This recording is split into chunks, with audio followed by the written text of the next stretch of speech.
this is an awesome cover, but I forgot you have to have space for the text. It sounds so obvious now that I'm saying it out loud, but I didn't even think of it. I forgot that people go to a book cover. They're when they're looking through books, they read the text, and there's got to be space for it. So then I changed. I started brainstorming other ideas, went through these different iterations. One where the kid is kind of in space and he's like looking up and it's like, when I wake up, I want to. I was like, it's cool because he's in a bed. This is going to be engaging. And then I kept going through iterations, and I had one where it was top down looking at the bed with all these different things around, elements of the story kind of circling him. So I put it on a Facebook group, Children's Book Cover Critique. I'll put a link of that in the description. Super helpful group. And they really ripped it apart. They're like, this is not a great cover. It doesn't really work.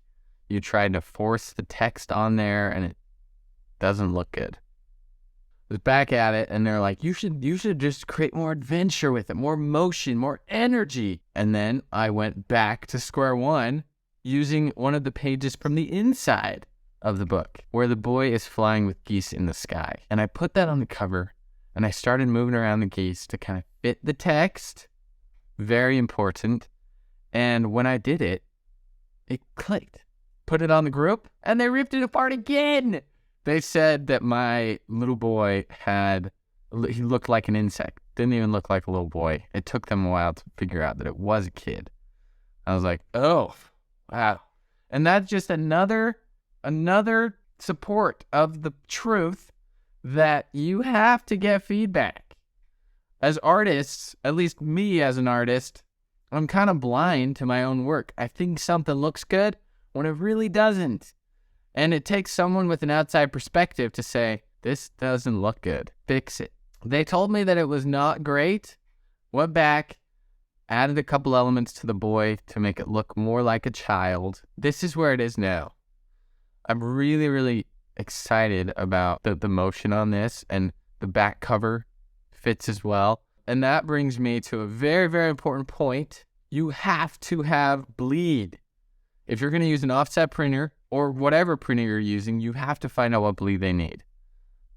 Now, I learned this lesson the hard way earlier in my journey when I created a book for just my family. The starring characters were me, my wife, and my son, and it was just for us, but I didn't leave room for bleed, and it was a lot of manual work on the back end to make sure that the book had enough bleed to work as a picture book. Don't make that mistake. Now I leave tons of bleed. I have the right image in the center, and then I have a lot of bleed around it so that if I need more bleed, it's there. If I need less bleed, no big deal. Now, the cover is its own beast, but right after the cover, they're going to turn the page, and they're going to start your book, and they're going to go through the story. I made a video for how to begin a picture book right here. I definitely recommend watching it.